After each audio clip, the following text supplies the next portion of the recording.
再来新闻来看一个不幸的消息，台北市这个北投区透早2点外呢，发生一件死亡的车祸。一个18岁男大学生在夜路同学准备要登去学校，可能是因为弄红灯，致使这个有陪驾驶呢，闪来未负责呢，甲弄到两人拢摔倒在地。送医了，这个男大学生插管治疗，这个女大学生救无活，因老母真悲伤，无得接受，多读大学的查某囝就安尼离开世间。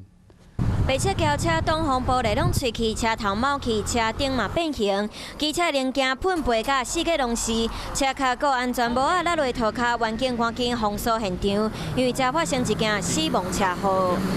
我是执行车，他们是头头的。哦，应该没有开自驾，对不对？我没有。28号半暝2点，姓李的骑士载姓吴的女同学准备要登去台北艺术大学，经过路口的时，却干那弄红灯，造成驶 Uber 姓杨的驾驶未负反应，直接甲伊弄掉，骑士2个人当场摔落涂骹。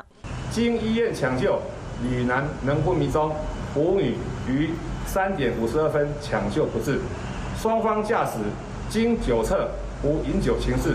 时间回到事发路口，由于这里是台北往返淡水的重要路口之一，平常车流量大，车速也很快。当时骑士和女同学原本打算骑车回学校，没想到却遇上死劫。听到查囝过世，妈妈情绪真激动，完全无法接受查囝才拄考到大学，要这么少年就过身。该在男同学目前嘛要伫病院昏迷插管抢救当中。原本只是予人在要做伙登去学校，想不到煞干那因为弄红灯，造成2个大学生，一个人死亡，一个人重伤，嘛互2个家庭全安尼破碎。